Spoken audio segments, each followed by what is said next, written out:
Image management, especially with everything online these days, it feels like a big deal. Yeah, it can seem kind of overwhelming, right? Absolutely. And we've got all this stuff to unpack, notes, potential podcast plans.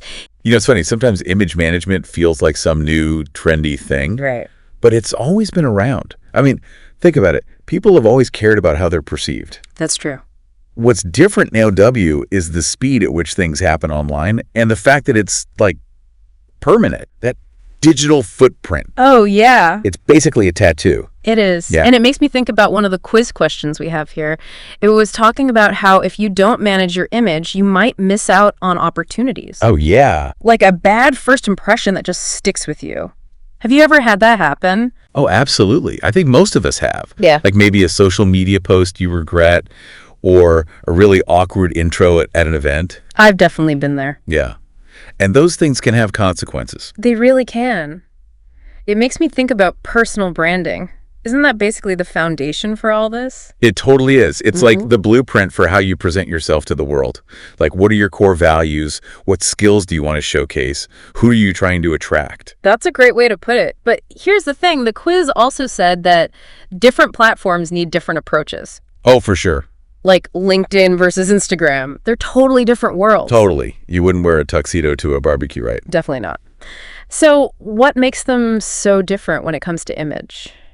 Well, LinkedIn's all about your professional life. So you want to look polished, focus on your achievements. Right. But Instagram's more about, like, authenticity and personality. It's about connecting with people through shared interests. And visuals. Oh, absolutely.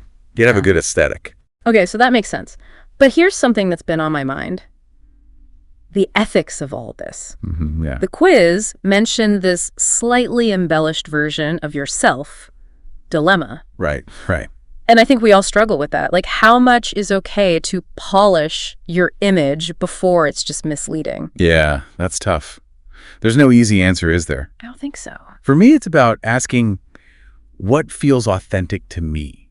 Like, where's my comfort level? Because at the end of the day, it's your image. That's true. It's like that whole thing about social media versus real life. Oh, yeah. Are people really like their carefully curated feeds? Exactly.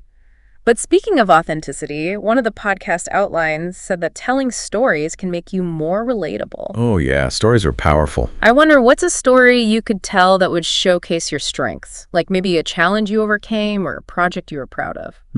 Good question. Well, stories really tap into our emotions. And that's what makes them so effective. I never thought about it like that. Yeah. They create empathy.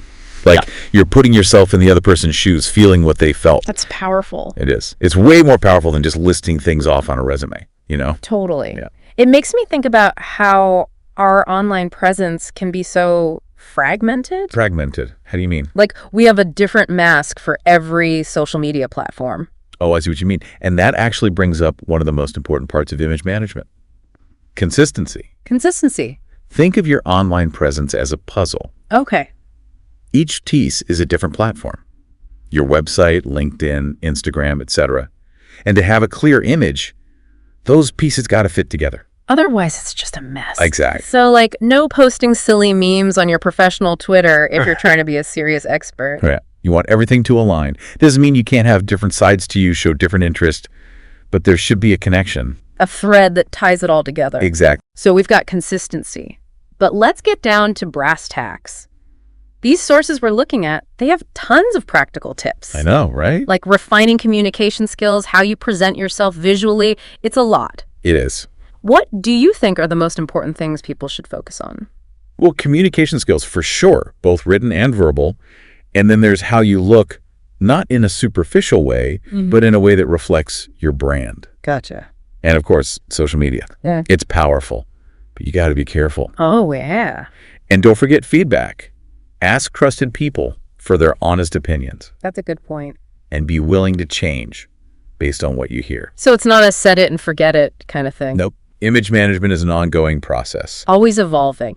You know, that brings up something really interesting from the essay questions. How do we balance authenticity with all this strategic image management? Yeah, that's the big question, isn't it? Especially when everyone online seems so curated. Exactly. It's something we'll probably be figuring out for a long time. It really makes us think. It does. Yep. It really is a balancing act. You know?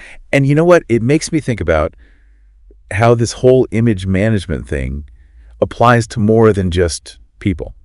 Oh, like what? Well, like, say, a podcast. Oh, that's a great point. We've been so focused on personal image, Right. but a podcast is kind of like a brand too, right? It needs to stand out. Totally. It's got to have its own image to attract listeners. And it's more than just having good content. Yeah. It's about how you package it, present it to the world. So how do you think about a podcast's image like it's a brand? Where do you even start? Well, just like personal branding, you got to start with the foundation. Okay. The podcast's name, for instance, is it catchy, memorable? Does it actually tell you what the podcast is about? Makes sense. And then there's the logo. That's like the visual representation, right? Yeah. Does it capture the essence of the podcast? It's like the first impression you get from a book cover. Exactly. It can either make you want to read it or totally turn you off. Oh, yeah. And speaking of visuals, what about the cover art? That seems huge for podcasts, too. Huge. In a sea of podcasts, your cover art is what's going to make someone stop and look. It's got to be eye-catching, right? For sure. But it also has to tell you what the podcast is about, the tone, the theme. It's like a billboard. Oh, yeah, I get it. Like you only have a few seconds to grab someone's attention. Exactly. Makes me think of all those album covers I used to judge as a kid. I'd be like, this band must be terrible. Based on the artwork. I totally did that, too. Right. But it's not just about the visuals either. What else is there? Audio quality. Yeah. That's got to be part of a podcast's image, too. Oh, absolutely. I don't care how good the content is. If the audio is bad, I'm out. Yeah, it just sounds unprofessional, right? Totally. Like you don't respect the listener's time. It's like watching a movie with terrible sound. Exactly. It ruins the whole experience. Okay, so we've got the name, the logo, the cover art, the audio. But what about like a website and social media? Oh, right. You can't just exist on a podcasting platform these days. You need a website where people can find more info, listen to episodes, connect with you. It's a whole other layer, isn't it? It is. And then social media, using Twitter, Instagram, maybe TikTok to promote your podcast, talk to your listeners, build a community. Wow, it's like a whole interconnected web. Mhm. But how do you make sure the image stays consistent across all that? Consistency. We talked about that earlier. And it's just as important for podcasts. Right. Everything from the audio to your social media posts needs to be aligned. It's like building a house, every brick has to be in the right place to make it strong. So if you're doing like a serious true crime podcast, Yeah. probably shouldn't be posting silly cat memes on Instagram, right? Probably not, unless you can somehow tie it back to true crime. But you get the idea. Stay true to the brand. Exactly. You know, I see podcasters making mistakes on social media all the time. Oh, really? Like what? The biggest one, inconsistency. Saying one thing on Twitter, something totally different on Facebook. Or having a super polished website, but then your social media has been dead for months. It's confusing. Makes people wonder what you're really about. Totally. And then ignoring feedback is a big one. You know, not responding to comments or just brushing off criticism. Oh, yeah. Makes you seem out of touch. Like you don't care what your listeners think. That's a good point. And then there's trying to be everything to everyone. Trying to appeal to every single listener niche out there. Trying to please everyone. Yeah, but it just dilutes your brand. I guess if you try to please everyone, you end up pleasing no one. Exactly. Focus on a specific niche. Become the go-to podcast for that audience. Quality over quantity. So if you were giving advice to a brand new podcaster about building a strong image, what would you say? I tell them to really figure out their niche. What makes them unique? What are they offering to listeners? Okay. And then once they know that, focus on consistency. Make sure their brand experience is the same everywhere. On the website, social media, everything. Exactly. And don't be afraid to experiment, to try things out and see what works. There are so many resources out there. Books, articles, courses even. Exactly. Right. Connect with other podcasters. Learn from their experiences. Don't be afraid to ask for help. It takes a village to raise a podcast, right? Exactly. Yeah. And most importantly, be authentic. Let your passion shine through because listeners can spot a fake a mile away. So true. But if you're genuinely excited about your podcast, that's contagious. It'll attract the right listeners. That's great advice. And you know what? It makes me think about something from the essay questions that really got me thinking. Like that.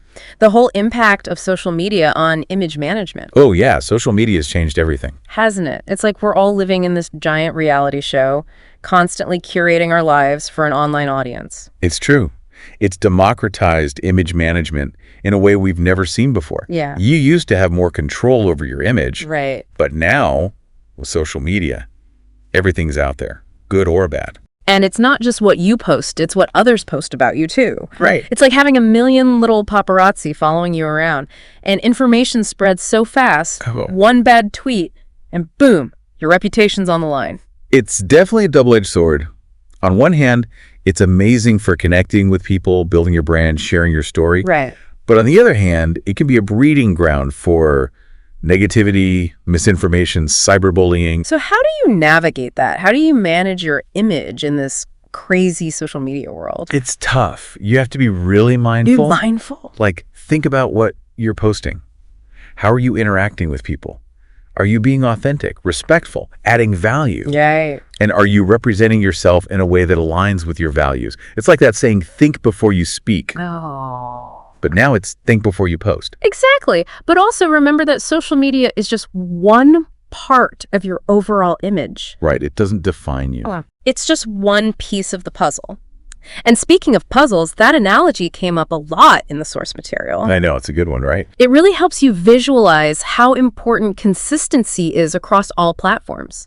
Like each piece is a different part of your online presence. Your website, your social media profiles, your blog, anything online. And they all have to fit together to make a complete picture. Otherwise, it's just a jumbled mess. Right. Like if your LinkedIn is all serious professional, but your Instagram is all party pics and cat videos, people are going to be confused. Exactly. It's like showing up to a job interview in a suit and tie and then pulling out a pair of bunny slippers. Oh, no. Right. Sends mixed messages. Totally. And that can hurt your credibility. So the takeaway is be mindful of how you present yourself online and make sure everything matches up. Consistency is key. Yeah. But how do you actually achieve that? Are there like tips for making sure your online presence is cohesive? Oh, absolutely. One simple thing is to have a consistent visual style. Use the same colors, fonts, imagery across all your platforms. So like a signature style that people recognize? Exactly. Think of it as your visual brand identity. Yeah. And you don't need to be a designer or spend a ton of money. There are free tools out there. That's good to know. So visuals, check. What else? Your tone of voice, the way you write and talk online should be consistent too. Oh, interesting. So if you're formal and professional on LinkedIn, you shouldn't suddenly switch to a super casual, slang-filled voice on Twitter. Unless it's part of your brand, I guess. Right. It's about being authentic, but consistently authentic. I like that. So I've got visual style, tone of voice. Anything else for that cohesive online presence? One last thing. Be strategic about the content you share. Make sure it's relevant to your audience and matches your image goals. No random stuff unless it really fits your brand. Every post has a purpose, like building a house. Each brick matters. Exactly. And, speaking of structure, one of the things that really impressed me in the source material was this potential podcast plan for an episode on image management. Oh, yeah, that was a good one. It was so well organized. I know, right? It starts with the basics and then gets into the specifics. It's like a roadmap for anyone who wants to take control of their image. I liked how it started with a clear definition of image management.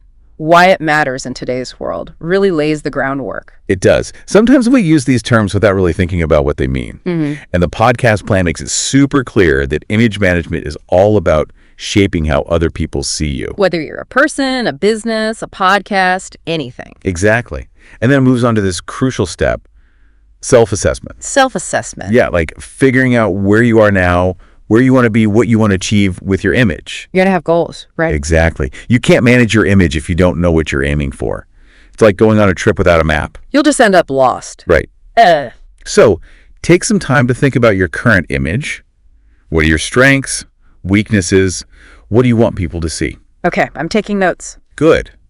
And once you have those goals, the podcast plan suggests building your brand story. A brand story. Yeah, like a narrative that captures who you are. It's a powerful way to connect with people emotionally. Oh, like those commercials that make you cry? Yeah, kind of. But it's not about being manipulative. It's about being genuine and sharing your experiences in a way that resonates with people. So it's not just listing your skills or achievements. It's about telling a story that people can connect with. Exactly. And a good brand story can make you stand out, attract the right people. Okay, so what makes a good brand story? Well, it's got to be authentic. People can spot a fake a mile away. Keep it real, right? Absolutely. Yeah. And it should be relatable, something people can connect with, see themselves in. So no bragging about how awesome you are. Right. It's about sharing your struggles, your wins, the things you've learned, and it needs to be engaging. Keep people interested. Exactly. No long, boring stories. Keep it concise, interesting, with a clear message. Got it. So, brand story? Check. What's next? Online presence and social media strategy. According to the podcast plan, that's a big one. Oh, yeah. It's often the first impression people have of you these days. So no posting random rants or offensive stuff, right? Definitely not. Think before you post. Everything you share online adds to your image. It's like that paparazzi thing again. Exactly. Make sure your digital footprint is something you're proud of. Okay, online presence, check. We're on a roll. What else? The podcast plan suggests visual branding and aesthetics next. Ooh, this is the fun part. Right. It's about the look and feel of your brand, your personal style, logo, website design, photography, all of it. So like having a recognizable style. Exactly. Like think of Apple or Nike. They have such strong visual identity. Oh, yeah. You see a sleek, minimalist design, you think Apple. You see a swoosh, you think Nike. They nailed it. And it matters for individuals too, right? Totally. The way you dress, present yourself, the colors you choose, it all contributes to your image. So it's not just about looking good, it's about using your style to communicate something about yourself. Exactly. And it doesn't have to be complicated. Just be mindful of your choices, stay true to your style. So we've talked about the foundations of image management, crafting our image, visual branding. What else is there? Well, the podcast plan then talks about maintaining and evolving your image. Oh, right. It's not a one-time thing, is it? Nope. It takes constant attention and effort. Because as you grow and change, your goals change, and your image needs to adapt. So how do you do that? Well, one of the most important things is effective communication. Communication, how does that tie in? Well, communication is key in pretty much every aspect of life. Right. And it's especially important for managing your image. Right. It's not just about the words you say, it's your body language, your tone of voice. It all adds up to the message you're sending. It's true. Sometimes it's what you don't say that really matters. Exactly. And it's also about listening, showing empathy, building relationships. So it's a two-way street. It's not just broadcasting your message. It's about really connecting with people. Right. And the good news is communication skills are something you can always improve. There are courses, books, you can even just practice with friends. So it's an investment in yourself. And you know what else the podcast plan mentions? What's that? Reputation management and damage control. Ooh, yeah, that's a big one. It's kind of scary, right? Like, what if someone posts a bad review online or you make a mistake that goes viral? Your image could be ruined in seconds. It's definitely something to be aware of. The internet can be brutal. It can. That's why it's so important to have a plan for dealing with negativity, potential crises. Think of it as a PR disaster plan for your image. Oh, I like that. A disaster plan. So what do you do if a disaster strikes? How do you handle a PR nightmare? First, don't panic. Easy for you to say. I know. But it's important to stay calm. Take a deep breath. Okay, what's next? Assess the situation. Figure out what happened, how bad it is, and what the best course of action is. Is it a small issue or a full-blown crisis? So like image triage. Exactly. And if it's really bad, you might need to call in a professional, like a PR person. Okay, so you've assessed the damage. What then? Respond. And be honest, transparent, empathetic. Don't try to hide or pretend nothing happened. So own up to your mistake. Yeah, it's the best policy. People can see right through a cover-up. It's better to apologize and try to fix things. Authenticity even when you mess up. Exactly. And the last step is to learn from it. Figure out what went wrong and how you can prevent it from happening again. So it's not just about putting out fires, it's about preventing them in the first place. Exactly. Be proactive, mindful of your image, and you can minimize the risk of bad things happening. Okay, so we talked about communication, reputation management, damage control. Anything else from the podcast plan? Yes. The plan also emphasizes adapting to change. Oh, right, because the world's always changing. It is. What worked yesterday might not work today. You got to be flexible. It's like Darwin's theory of evolution. Survival of the fittest image. Exactly. You got to adapt to survive. Stay ahead of the curve. Make sure your image is relevant. Like if a new social media platform pops up, you got to be ready to jump on it. So how do you stay ahead? Is there like a secret formula? Well, no secret formula, unfortunately.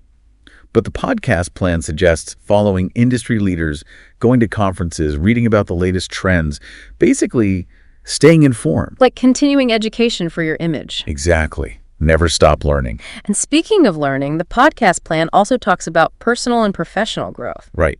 As you learn new things, gain experience, your image should reflect that. It's not about pretending to be someone you're not. It's about showing your authentic self as you grow. So it's not a static thing, it's a dynamic process. Exactly, like updating your LinkedIn profile with new skills, sharing your achievements, or even doing a major image overhaul, maybe changing your wardrobe, getting a new haircut, moving to a new city.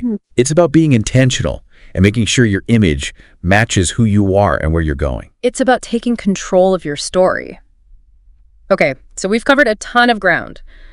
Foundations, crafting, maintaining, evolving, adapting. Is there anything else the podcast plan covers? Yes. The last 2 episodes in the plan focus on real-world examples and future trends. Ooh, like case studies of people who are image management rock stars. Exactly. The plan suggests featuring successful people from different fields who've used image management to get where they are.